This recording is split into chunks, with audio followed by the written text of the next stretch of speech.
Good afternoon, Kadar and Tish. Good afternoon, Miss.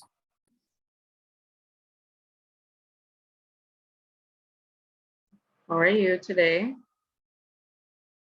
Yes, I'm fine. How are you? I am doing well. Could have been better, but giving thanks nonetheless. Okay, Miss. Yeah, so welcome to another session. Another week, another session. Still have a few weeks to go. As you can see projected, we will be looking at persuasive writing today. We're going to be looking at the essay structure. As you know, this is one of the essays that you're asked to write on the paper too. This comes under section D. So we're going to look at the different paragraphs, how to write the different paragraphs. So we have about 3 minutes until we get to 5:30. So we will wait a little while until the others come in.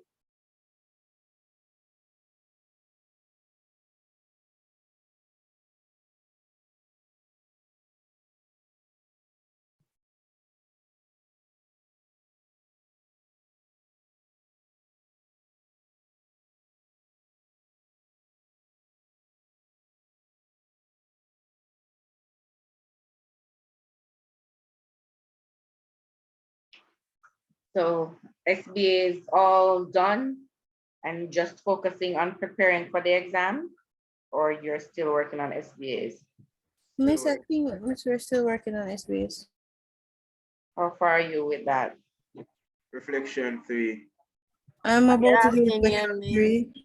Afternoon, Kayla. Okay, so you did your oral presentations already? Yes, Miss. Okay, great. All right, so you're pretty much almost there, and you did the written report, the group written report. No, Miss. I just have the reflection 3 and the written report left. Oh, but the reflection 3 is usually done or should be done. It's recommended that it is done after the group report, since the reflection 3 is really you writing about the whole process, what you have learned from the whole process, how you have evolved, so it can be whether your growth individually or from you working in a group. So reflection 3 should really come at the very end after you have completed everything else. But so what about you, Kedar? You've done the reflection, the written report? Yes, Miss. We have reflection 3. Right, reflection 3 now. I think we're good. Right. So usually when you're doing this, you want to think of 2 things that you had to do, 2 processes you had to carry through while doing the SBA, and just say how you have evolved from that, so what you have learned from that. So whatever you're going to be discussing, link it to 2 processes you had to complete while doing the SBA. So for example, the oral presentation that you guys would have done, you can say what you have learned from that, how you have evolved, how have you, become better at speaking in front of people, have your research skills gotten better, that kind of thing. So link it to 2 things or 2 processes you had to go through while doing the SBA, as in when you're writing reflection 3, and see how you're better, how you have improved, how you have evolved from that. All right, so we're going to officially begin. It is 5:30. Hopefully more persons come on as we go along. All right, so I wanted us to look at the persuasive techniques first, but then I was thinking maybe I should not spend a whole session doing that, because I'm pretty sure you guys would have an idea of what these are. So can you guys remind us or remind each other of the different persuasive techniques that you know of? Anybody wants to go? Propaganda. Propaganda. So you use propaganda in persuasive essays? You sure about that one? Yes, Tish? Miss, I know we have pathos, ethos, logos, is it logo? Yeah. And jargons, rhetorical questions, the use Mhm. of research evidence, statistical data, and a few more. Yes, yes, you have named quite a few. So we do have a bunch of persuasive techniques that you are advised to use in your essays, because remember, you're trying to convince your readers. You want to get them to believe whatever it is you're saying. So without these techniques, how are you going to achieve that? How are you going to achieve that? You're pretty much just giving your opinion, right? If you don't use evidence and the techniques to support your claims. So we do have, where is it? We do have a number of them. I'm going to quickly, let me share this instead quickly. Just run through it, because if we don't finish with the persuasive, the essay this week, I mean, today, we can complete it on Thursday. So here we have some techniques that I'm just going to quickly go through with you. All right, so first one I have here is emotive language. You guys know that this is the basis of persuasive writing, right? Persuasive writing is based on emotive language, unlike argumentative essays, which is pretty similar to persuasive, but there's a difference. Argumentative is based on logics.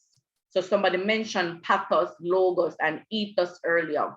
So argumentative essays are based on logos, or facts, or evidence, or examples, right? So we don't include our opinion, we don't include our emotions. Unlike persuasive writing, where it is mostly based on using the pathos appeal, where we try to appeal to our readers' emotions. We try to get them to feel some type of way, and that is what we use to draw them in. That is what we use to get them to be on whatever side that we're on, whether they're for or against the topic. So the first one I have here is the use of emotive language. So of course, I'm not going to read through all of the explanations and all of that. We're just going to, scan through. So this is using emotive language. For example, you want the person to feel anger, sympathy, remorse, or guilt. So here's an example. Well, no, that's not an example. So the examples are anger, sympathy, remorse, or guilt. So you use certain words like, say, for example, you want them to feel sympathy for someone or a group of people. So you could probably say the young innocent children were left on the street, hungry, homeless, and with no one to care for them. Based on the use of the words, my use of words, I'm drawing on your emotions. Can you tell me some specific words that would be emotive that I used a while ago?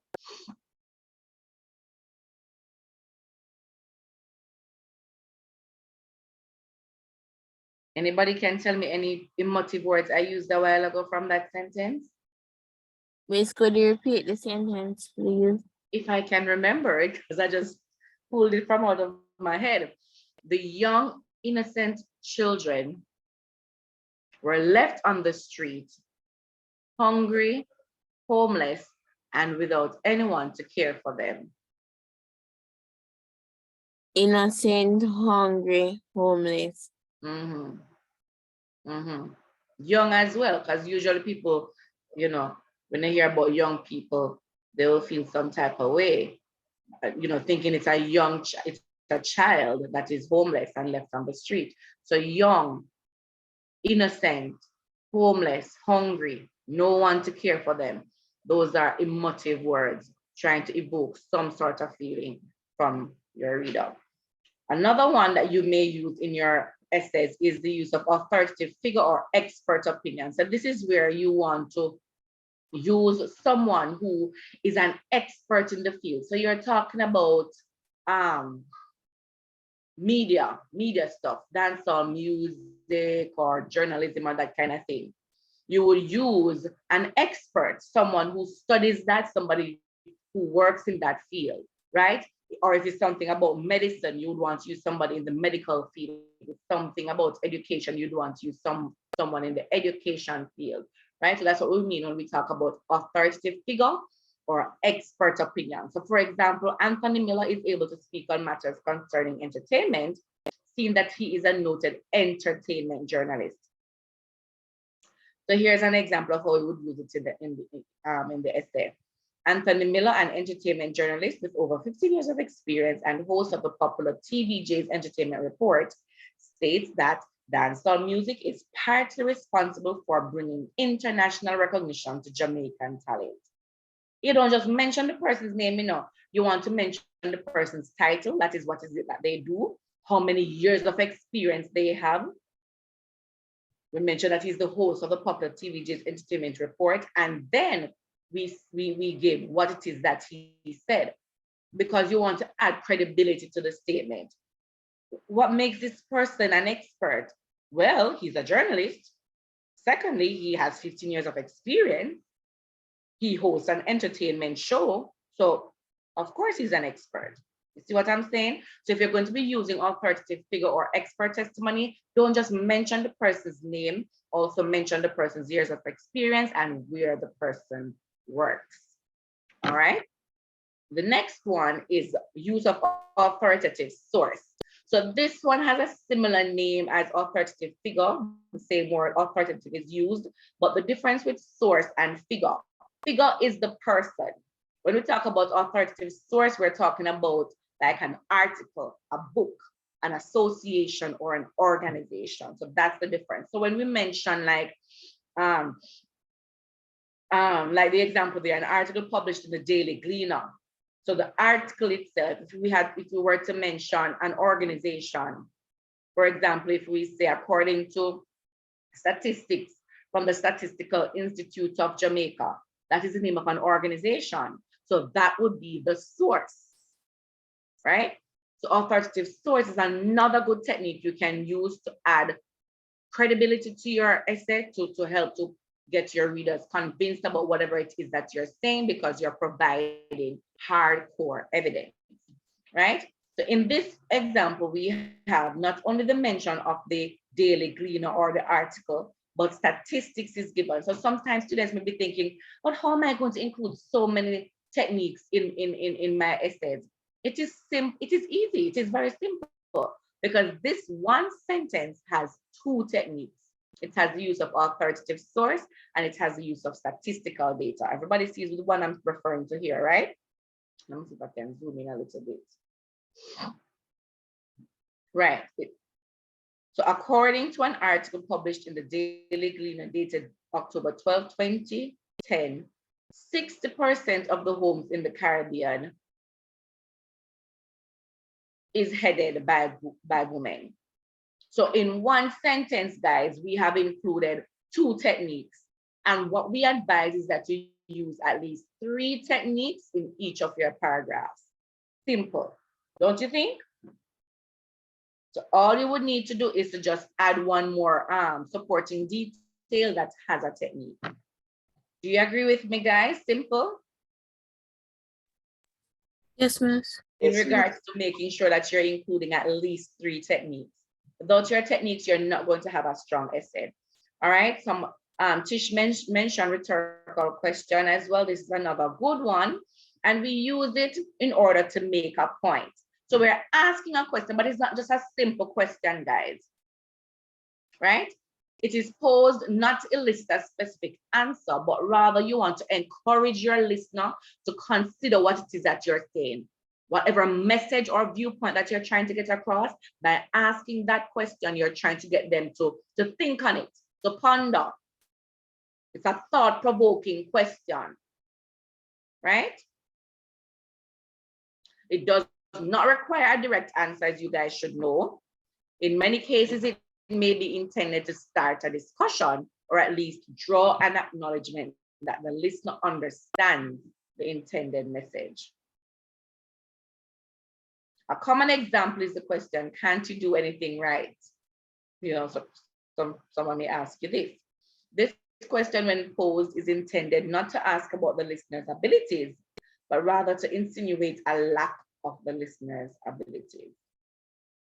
So when you do use rhetorical questions, especially students like to use it as their attention grabber, as their hook for their essay, make sure that you use one that is thought-provoking, that will get your reader thinking, that will, try to bring across whatever message or viewpoint that you're discussing, whatever the topic of the essay is. All right, and next one that you can use is repetition. Very simple to use as well. You're simply just repeating words. And we do this to create emphasis. So for example, we must all try to write with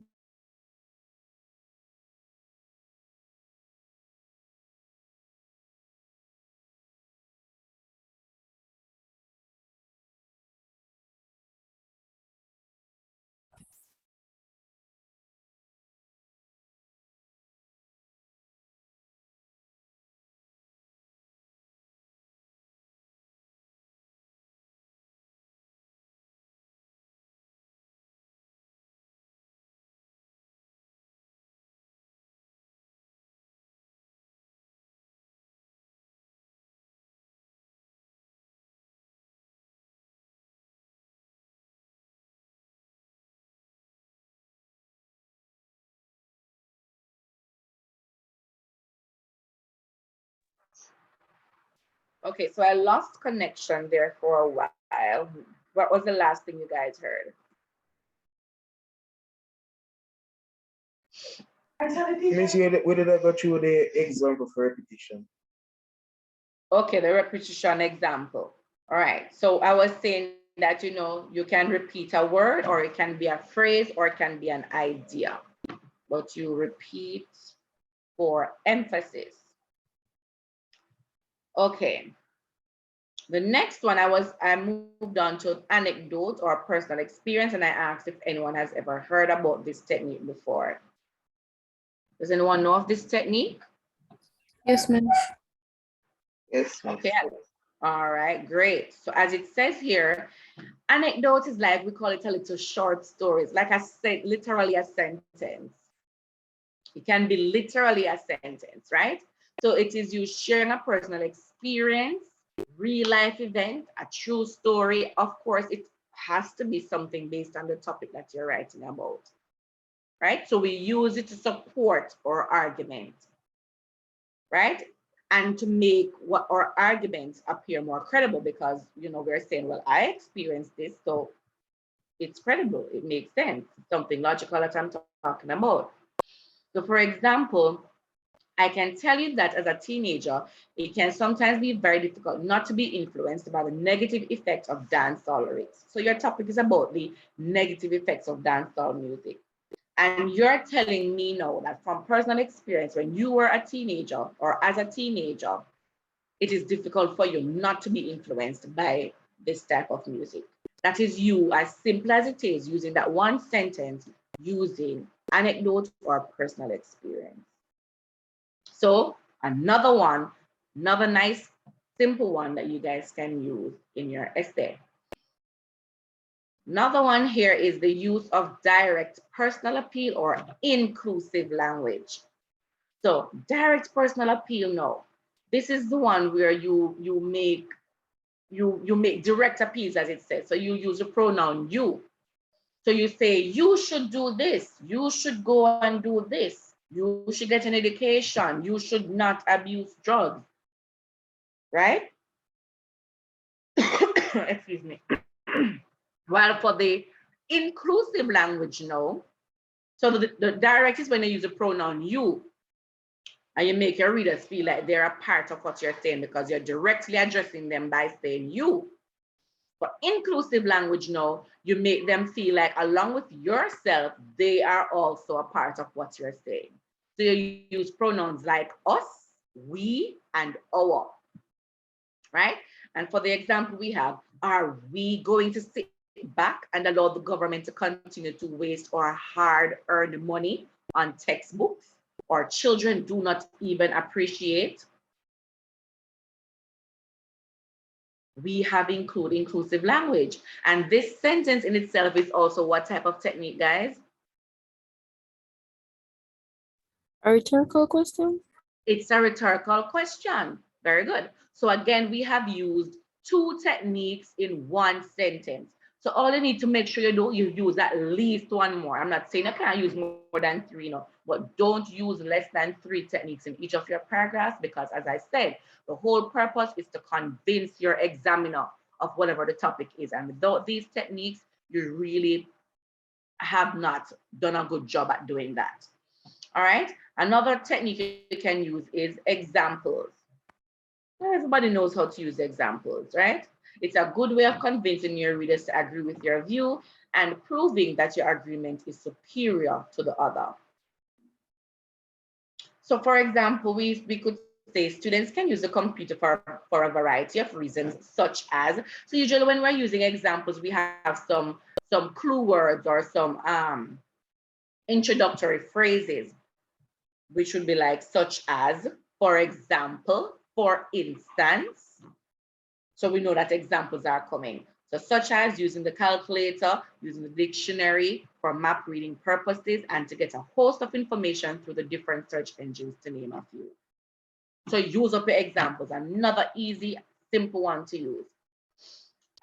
Tish also mentioned the use of statistical evidence, and we saw where it was used in along with authoritative source earlier. So you know we use this to support all claims with specific evidence. So by giving this numerical data, you are giving specific evidence.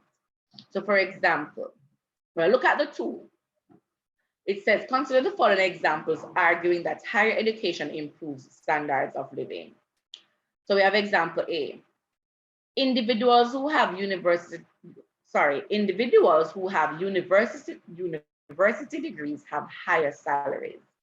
So you've made that statement just like that, nothing else comes after. But then example B says, according to the National Center for Education Statistics, full-time employees in the United States who earned high school diplomas or GEDs received a median income of $25,000 in 2009.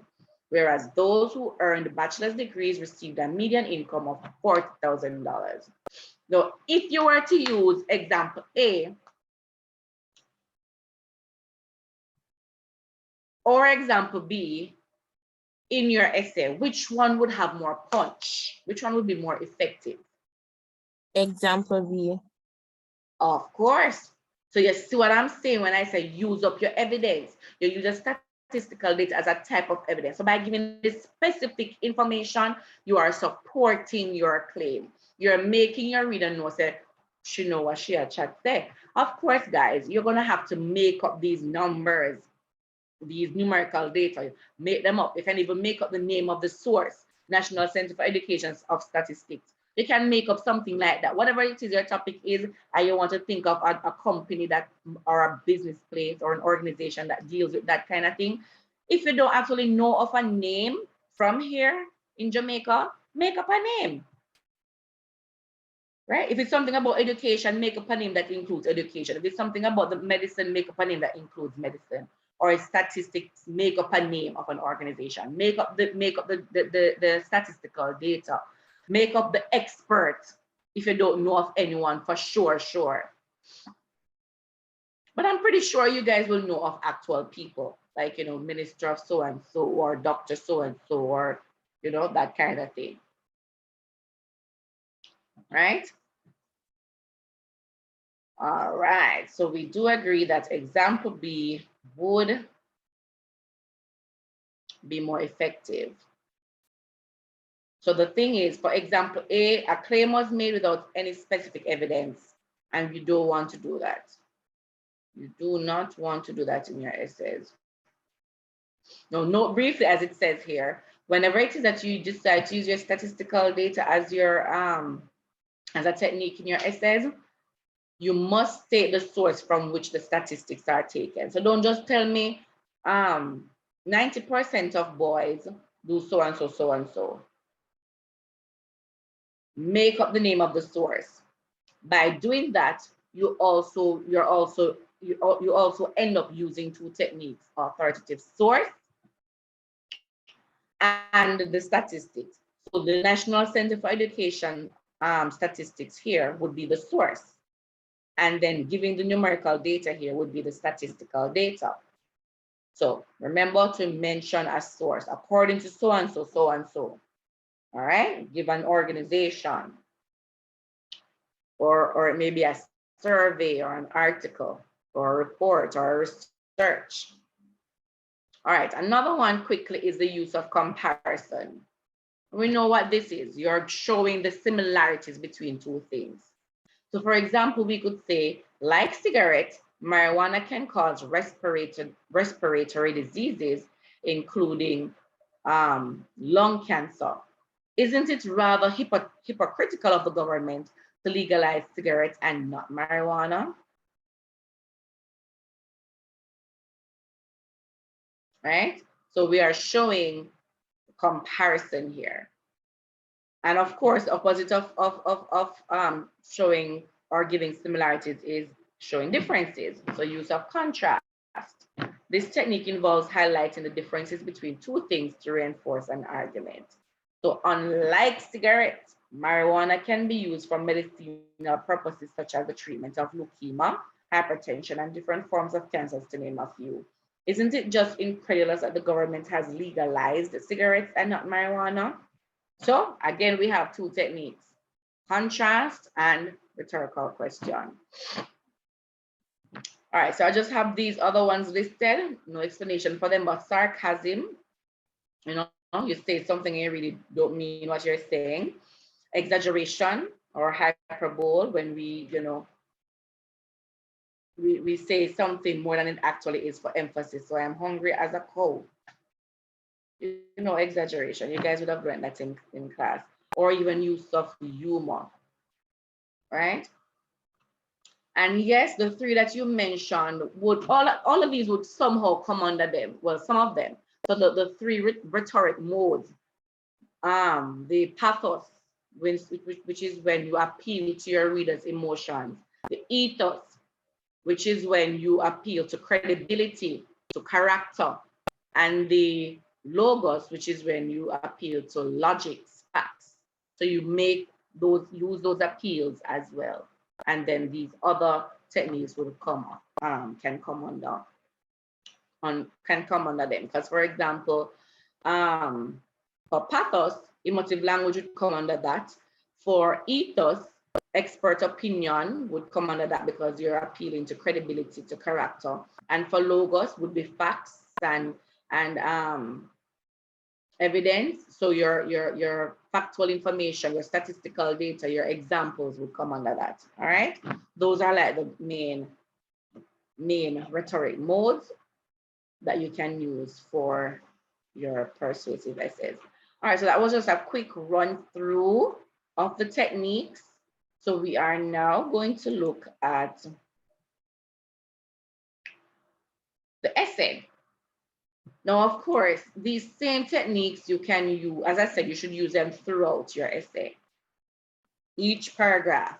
Now, can someone tell us the standard, what the standard essay consists of?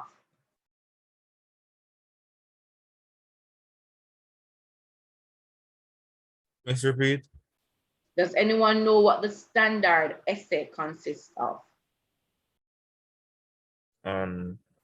An introductory paragraph, the three body paragraphs, the hold on. Oh, the thesis statement as well. No man, go back, go introduction, body, paragraphs, and concluding. And the conclusion. Yeah. So, oh Lord. Yes, Reese? All right, give me 1 second, guys. My son is calling me. 1 second.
All right, sorry about that. My little one is not feeling well this evening, so I had to go help him out just now.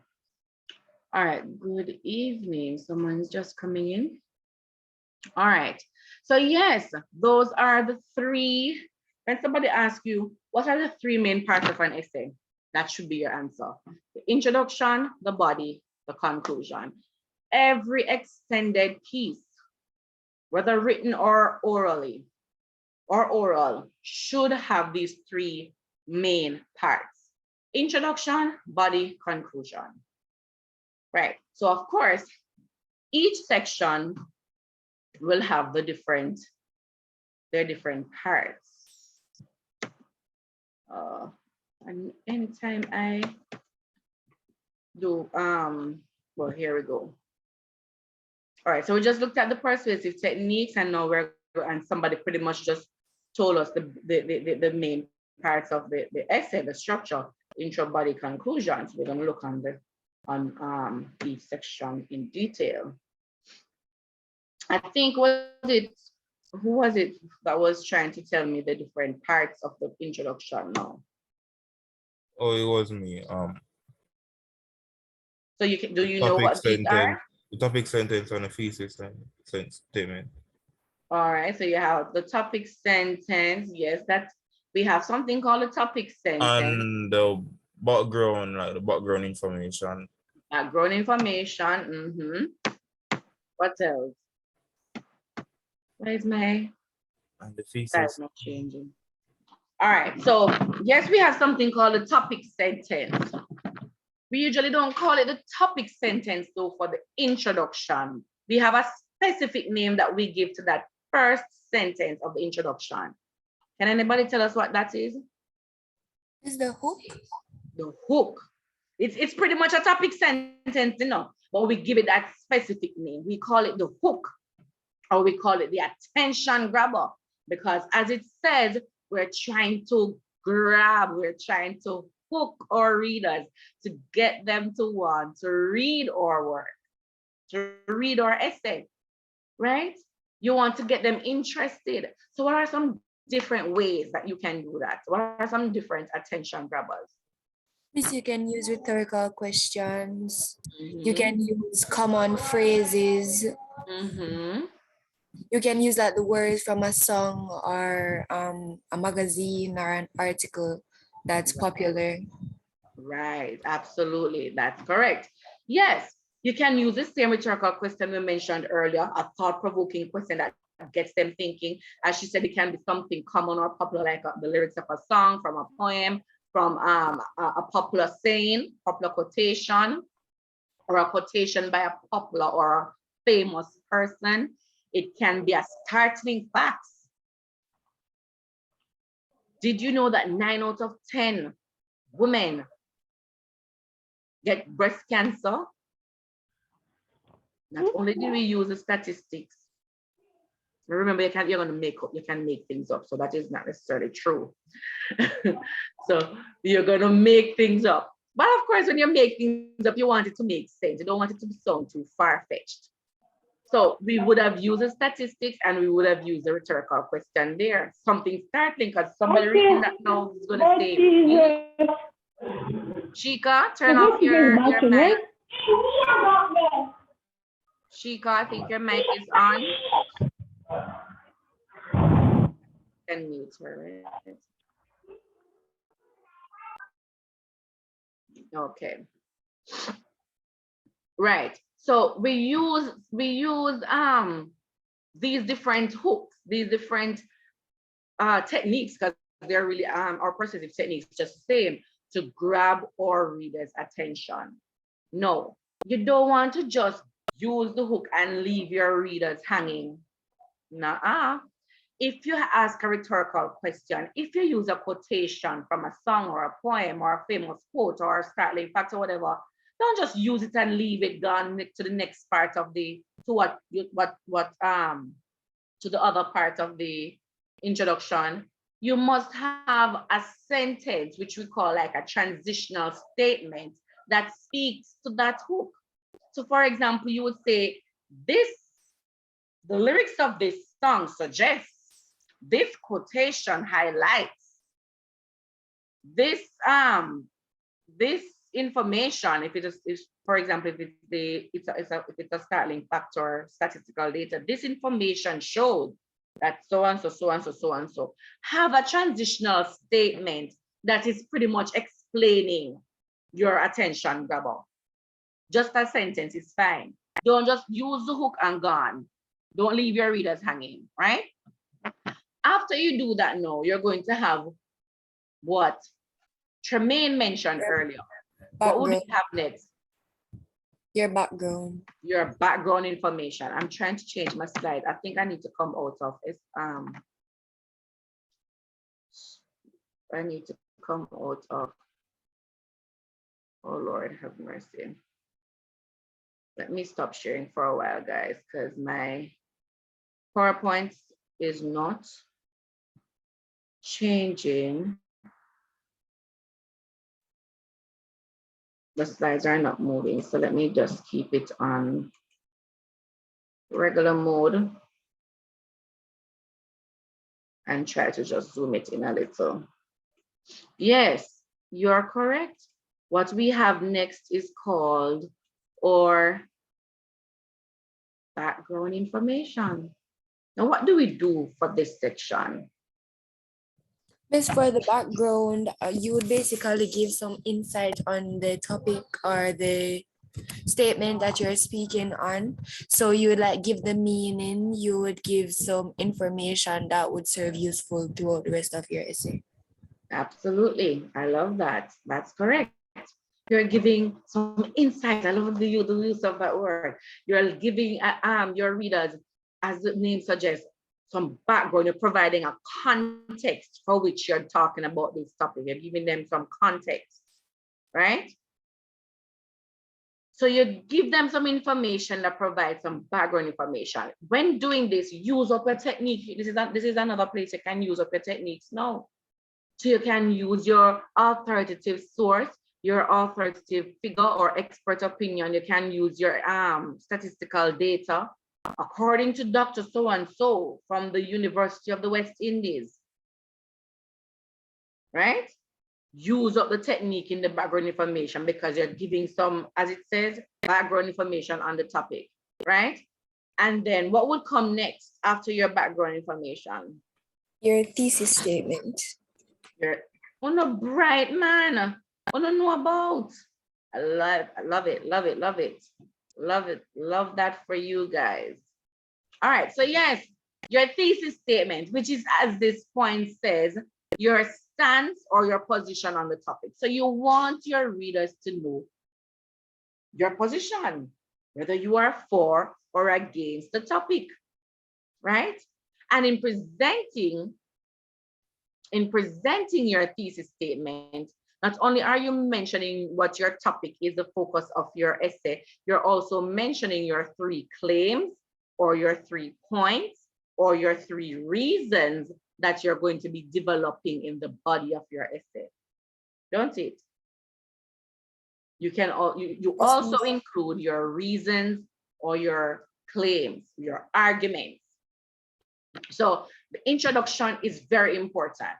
And here we have the functions here. So pretty much all those different sections that we just highlighted would be each function of the introduction. So our hook is where we establish the topic of discussion. So we're trying to grab them at first, and then we let them know what our topic is because you're hinting at the topic at the same time. Then you give them the background information. Then you give them your thesis statement. Then you give them the reasons or your claims or your points. So your introduction must be developed properly. All right. Now, after you would have done that, what are we going to do next? What comes next? Miss, the concluding sentence. I'm glad you mentioned that. Yes. Remember to have a concluding sentence as well. Each of your paragraphs, some persons will write without this, but it's always good to have a concluding sentence. We also call it the clincher, that shows that you know that you are finished with this paragraph, that you are tying up, you're moving on to your next paragraph. So your clincher or concluding sentence will come next. Absolutely. After that, we would have The first body paragraph. first body paragraph. Now, what would go in that first body paragraph? In the first First body point. paragraph, you begin with your topic sentence, which basically speaks about the first point you made in your thesis statement. And from there, you will have like 3 to 4 supporting sentences that you're basically debating your points. You can have examples and evidence. Mm-hmm. And then Use you up end your it with a concluding sentence. concluding as sentence well. again. Absolutely. You guys sound like you're going to be doing well on this section, man. Yeah, because this is a structured essay, no. So once you follow the steps and you make sure you use your techniques and you pay attention to your use of language, your grammar, your punctuation, all of that, trust me, you're going to get a good grade. Before we get to that, let's just go back up to our introduction. So we did mention already that these are our steps, right? So is everybody following? Everybody, the other Yes, person? Yes, Yes, yes. Right.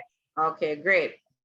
So these are our steps. So you can screenshot this if you don't have it. I'm pretty sure you probably would have done it at school already, but if you want, just do a screenshot just to, for revision purposes to make sure that you have it, no problem. So once you follow these steps, you are going to be writing a very good and effective introduction, right? So you start with your attention grabber or a hook. You give your overview of the topic or your background information. You state your position, your stance, or your view on the topic. You give your 3 reasons to support your views. And as our dear friend said, you end with a concluding sentence or a clincher sentence. This is the sentence that summarizes the point being made in a paragraph, usually located at the end. So pretty much, guys, you're gonna be having like 1, 2, 3, 4, 5. Usually we say about 5 to 6 sentences. That should be enough because for this section, they ask you to write, I think it's 300 to 350 words. Let me look quickly on our past paper and confirm.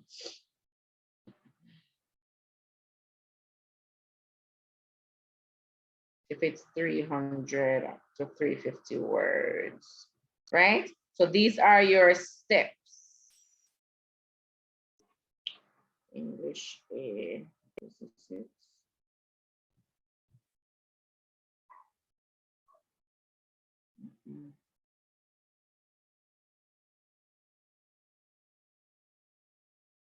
And remember, guys, for each section, they give you a suggested time. So please pay attention to that as well.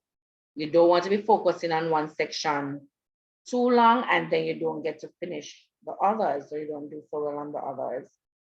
So yes, for section D, excuse me, the suggested time is 45 minutes and it's actually 250 to 300 words. So give and take 50 words per paragraph, right? You're not going to literally be I wouldn't suggest doing that, counting your words and making sure you don't go over the 250 or the 300. Because yes, they give you a word limit, but really and truly, they don't pay much attention to that because they're not grading you for that. Of course, you're not going to be writing an epistle, but they're not, as in they're not, when I say they're not grading you for that, I mean that they're not grading you for your word count. That's more of for the summary section. They tell you 120 words, best believe they want 120 words because that is what we're testing you for, how well you're able to write in a concise manner. All right, so make sure you just and remember, I had said in previous weeks that you must plan your essays. So you're going to be writing your persuasive essay. You write down what's your what your thesis is, what is your 3 points, what are your 3 points, what techniques you want to use, that kind of thing, right? So you just let the information will flow because you would have had your plan or your outline. So you don't need to worry about the word count because you're going to be following the steps to write each paragraph. All right, let's move to the next slide. Okay, so here we have some information on our attention about the purposes of it. And as you can imagine, we use this to introduce the readers to the topic of discussion, to arrest the reader's attention. I like that one, arrest their attention. It alludes to your stance, right? Because you're going to be mentioning something that is going to be giving them an idea of what the topic is. It can take many forms. We've said all of this already, or rhetorical question, or startling fact, anecdote, the lyric from a song, a proverb, and a dash or common saying. All right, among other unusual styles. So if you also want a screenshot of that, no problem.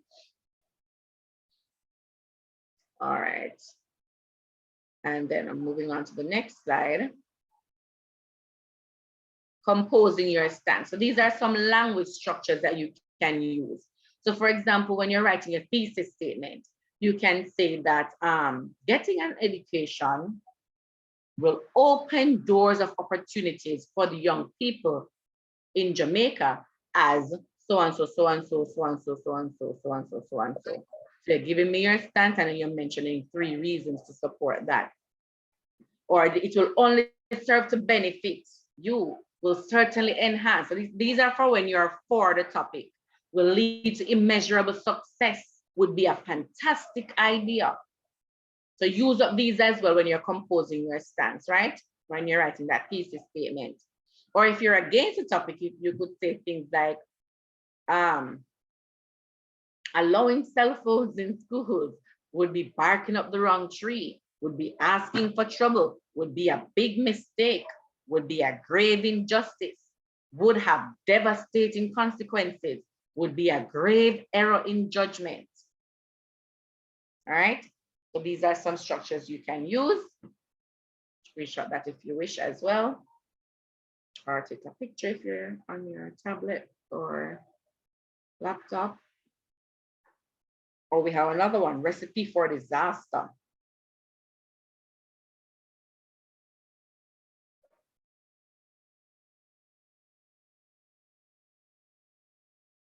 All right, so here we have an example of a question. It says sex education should be taught in secondary schools.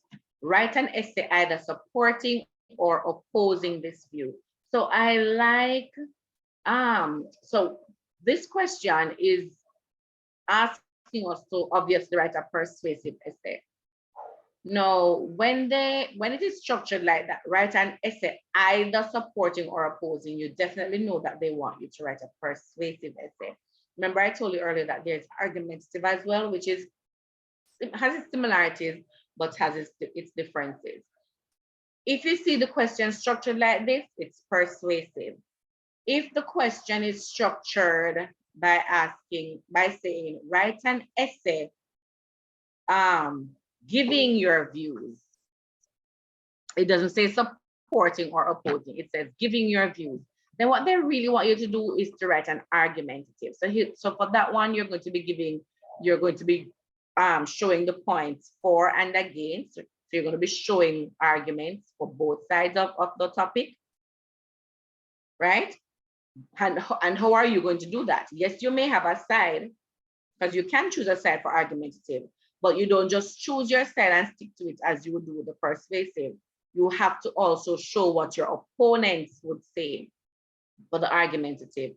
What would your opponent say, you know, about your topic? Yes?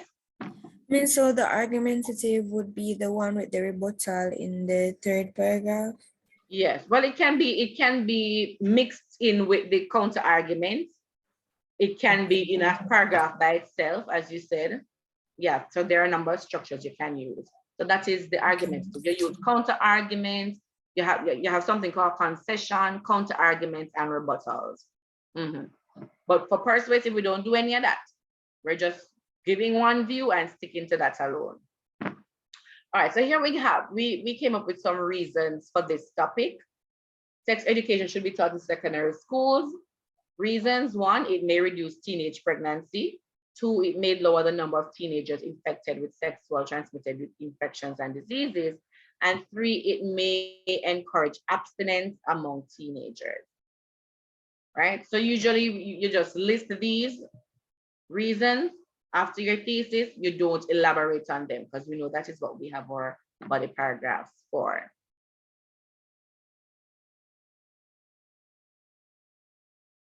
All right, so I'm showing you examples of this. This is actually another topic. Caribbean countries will be better served by having women prime ministers. So I'm going to show you how you can use the rhetorical question as your attention grabber. And then, of course, you'll see the different parts of the introduction highlighted. All right, so remember the topic is Caribbean countries would be better served by having women prime ministers. Can somebody read the example for me, please?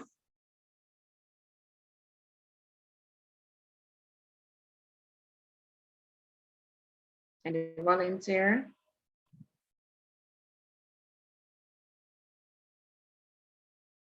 No one wants to read this evening? Okay, let me pick someone.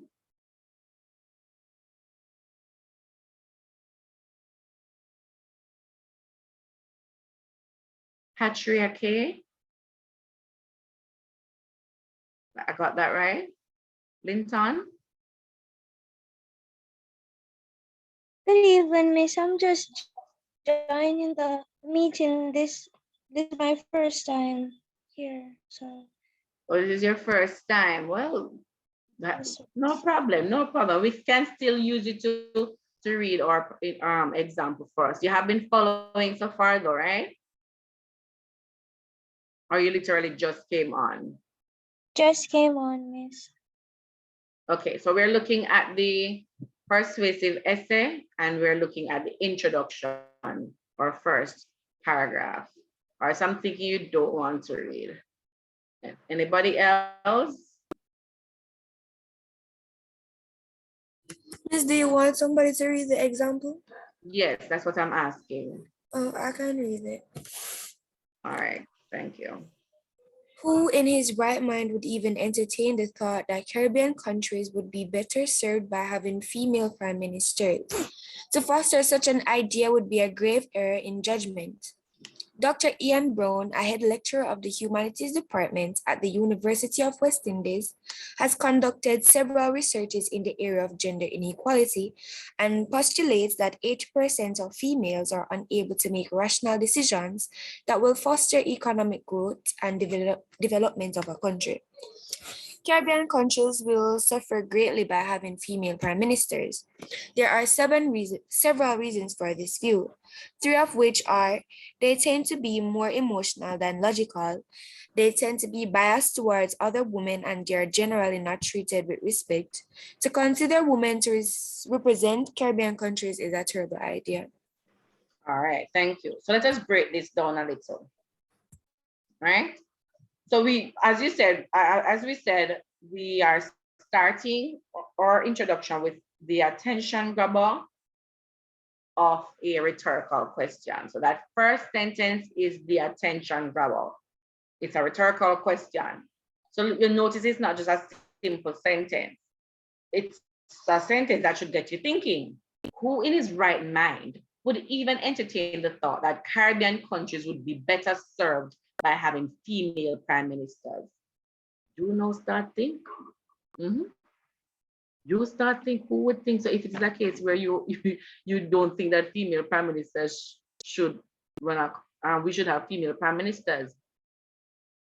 Now notice, as I said, you're not going to just leave the hook and gone to Dr. Ian Brown, a head lecturer. Have a sentence that comes after. To foster such an idea would be a grave error in judgment. I notice we have our language structure coming out, grave error in judgment. So right away, you know that this person is against the topic, right?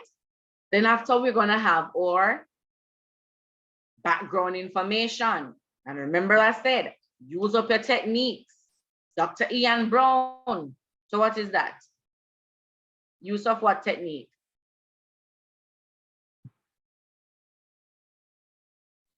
Miss, the authority one where you use somebody of influence.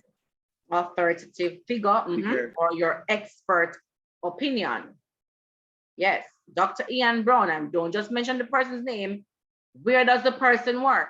A head lecturer of the humanities department at the University of West Indies has conducted several researches in the area of gender inequality and postulates that 80% of females are unable to make rational decisions that will foster economic growth and development of a country.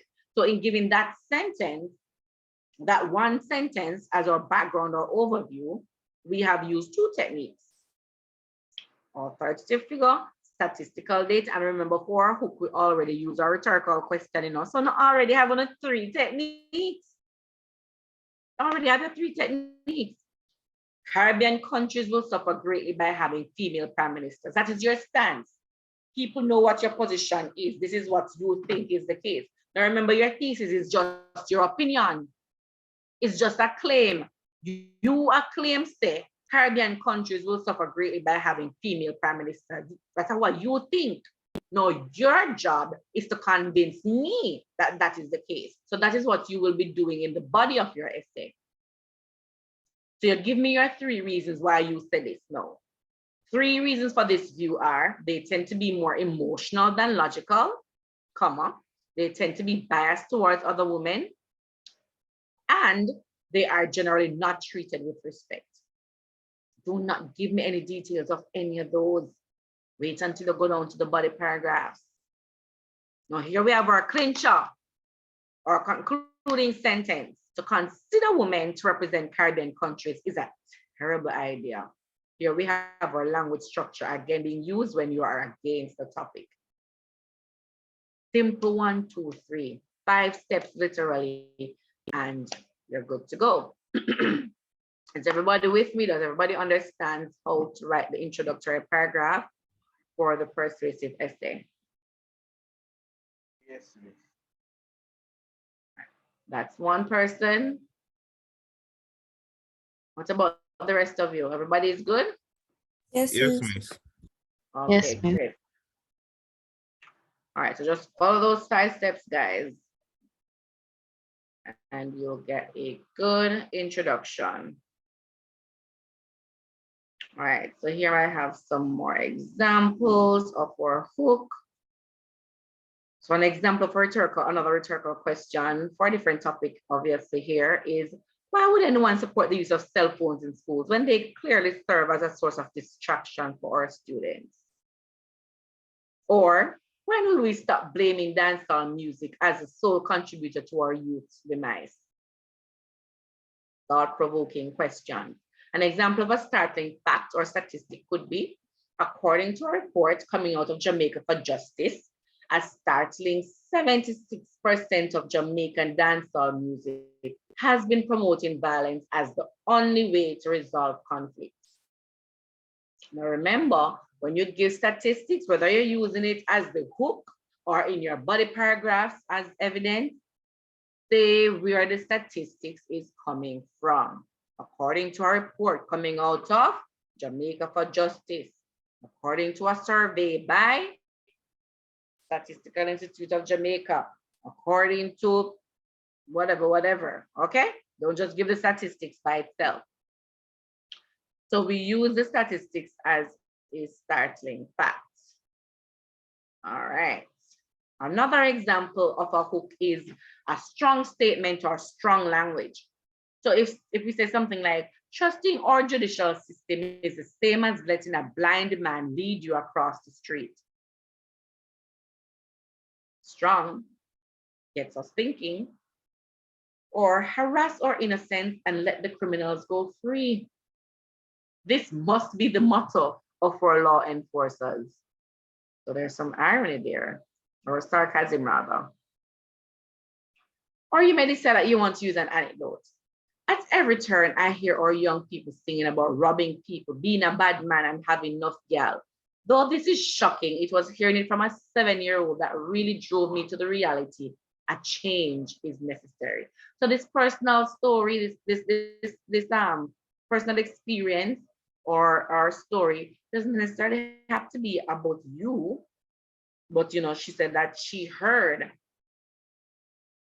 Well, she experienced it because she was the one who heard a 7-year-old. She wasn't the one singing these lyrics, obviously, but she heard a 7-year-old singing it. That is still an anecdote. Or it could be this example, another example. 5 adults stood in shock at witnessing a recent incident involving the robbery of a Calabar student in broad daylight. This should open our eyes to the dangers of buying and showcasing expensive cell phones. All right. I have some more. Quotation or proverb. So anybody who was wondering how to use these for the quotation, everybody should know this famous one or common one. If you want good, your nose have to run. Now, as I said to you guys, notice for all of them, well, let me see for the others. All right, for the others, we didn't have our transitional statement, but make sure, especially for your quotation or your proverb, don't just say, if you want good, your nose have to run, and then you move on to your background information. Do what this is saying. Do like what is here. This popular Jamaican saying holds an important message for our youth. The problem that has been infecting our society revolves around the idea that everything comes free and easy. It's like an explanation. It's a transitional statement from your hook to your background information to your thesis. Make we both go in him head and show him who run ya. These are the lyrics taken from a popular dancehall song by Movado, and it clearly promotes and encourages violent tendencies and reactions. So do you guys understand what I mean by using your transitional statement? Don't leave your hook hanging. Everybody understand that? Yes, miss. All right, great. Great. All right. Let me see. And then those are the examples I have, right? So whichever one you decide to use, just make sure it is something that will really grab your reader's attention, that is interesting, and that will help you to bring your message across. All right. So for the background information, don't let it be more than 3 sentences. So 2 to 3 sentences that brings the issue to life. These can be additions that fully explain the hook. So you see the information that I have here, the transitional statements, they can be considered to be a part of your background information, right? So don't let it go over 3 sentences. Then we know we have our thesis, which clearly establishes your position and you give your points, and then your clincher. All right, so we have another example with each section labeled, but I'm pretty sure that you guys know what these are already. Sexual and violent music should be banned, right? And it's agreeing or disagreeing. So let us just quickly read through this, and then we're going to end for today. We'll continue with the rest of the essay structure on Thursday. So let me see. Patriarchy. Do you remember what the first sentence is? What do we call the first sentence? Miss, the introductory sentence. What is the other name that we give to it? A topic sentence. What is the other name we use The it hook. with? The hook. The hook, patriarchy. The hook or the attention grabber. The sentence we use to get our readers interested in what we are saying, get them to want to read. So you can, and we listed the different things you can use. We just mentioned some earlier, the rhetorical question, the quotation, the startling facts, right? So do you know that children as young as 3 years old can be heard repeating word for word the lyrics of sexual and violent songs? Thought-provoking question. What comes in blue? What's next in blue? A transitional sentence. This is more than enough evidence to suggest that the government needs to stop turning a blind eye to the negative impact of these songs on our youth. So it is a transitional statement that is serving the function of what as well? What other function is it serving? Because remember, I said to you earlier that the information that you use to develop your hook can also serve as your what? What would come next? No, not the stance. What would come after the hook?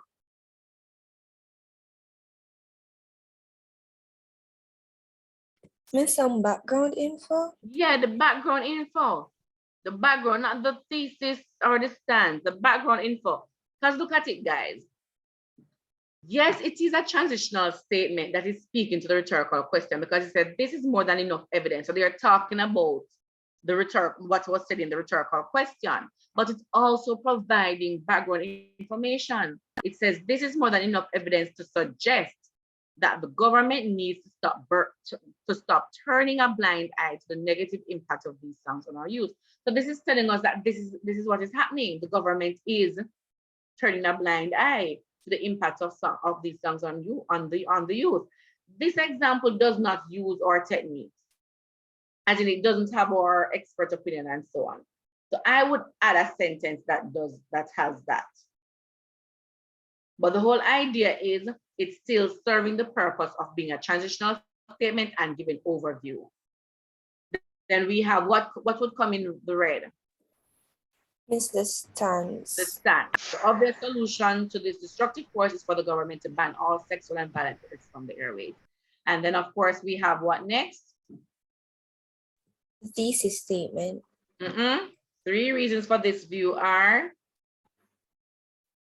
the stance is a thesis statement, Keisha, or is it Keisha?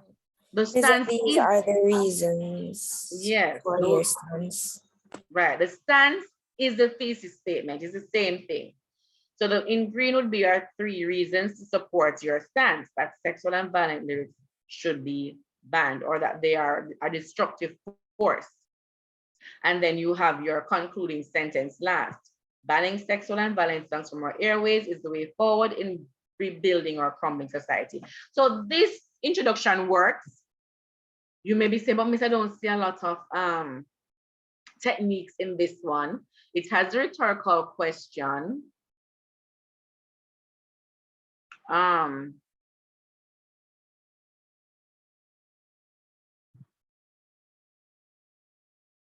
It has a rhetorical question, and I probably would not. It serves its purpose, even though it does not have the technique. But I would use the persuasive techniques in the background information. All right. So I would give, after this sentence, this is more than enough evidence, I would add another sentence that has some techniques in it, expert opinion or statistics or authoritative source and so on, just to make it stronger. Excuse me, Miss. Right? Yes. Miss, isn't there a technique that I think it means something to appeal to like emotions, and there's 3 of them: pathos, ethos, and logos. Miss, so Yes. I'm asking that, Miss, in like the rhetorical question part, Miss Ray said, you know that children as young as 3 years old, Miss, and most of the information given, Miss, wouldn't that like appeal to the older, like the parents and such, Miss? They will start to think about how this is affecting their children's Right. how it will affect their children. Absolutely. Right. So you're really using a technique there because you're using which one of the rhetorics you're using for this one? Pathos, logos, or ethos? Mr. Appeal to emotion, I think that's pathos. Yes. Yes, you are correct. But remember, we did say that for persuasive essays, it's mostly emotive. We draw on our readers at emotion. So yeah. So even though this does not have our expert opinion or the statistics and so on, as we had for the other example, we are appealing to pathos here. We did use a rhetorical question, so it is still effective. All right. So lovely. Boys and girls, we're going to end here for this evening, and we will continue with the essay structure on Thursday. So I hope you guys learned a lot this evening, or you recapped, because I'm pretty sure that you guys knew much of the information already. You know, you have just cemented it and you're good to go. Excuse me, miss. Yes. Let me say it's my first or second time here. It's only maths and English extra classes, no like other subject here. I think so. For the ministry CSEC prep classes, I believe it's only math and English. But come on Thursday, I will confirm and let you know. There is also a Telegram group. I think you can get information over there as well. I'm not sure if you're a part of that. Oh, no, miss, I'm not a part of.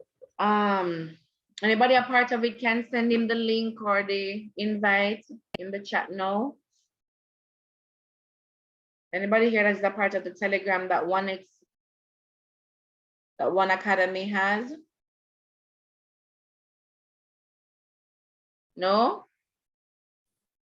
Miss, are you sure there's one for no, Miss? Because I used to go to one in the summer, but Yeah, I man, that was looking same for one. no. That same one. Up until 2 weeks ago, I had to take it off my phone because I needed some space. So I had to take it off my phone. But up to 2 weeks ago, I would say there were persons texting in there still. Yeah, so they still have it. Miss, I'm going to check, and if it's still up, then I can share the link on Thursday. Okay. How else I could help? Well, I mean, just come Thursday. Just be here Thursday. So if you don't get it now, then you can get it then. Okay. All right. Who said they were going to check? Are we supposed to wait for you to check? Miss, I'm going to check now, Miss, but I'm not sure. I'm not sure how long it's going to take to come up, so I can just share it on Thursday if Okay. it's on. All right. So Thursday then, All right, and then, I'll Thursday. confirm with the other subjects. All right. So we go up until the 15th of December. Unfortunately, you're just coming today. We already did a few topics already, but just do some work on your own. Don't just take it for granted that you know the information already. Practice on your own. Get yourselves ready. You want to get your good grade. All right, guys. Take care until Thursday. Bye. Bye, Miss.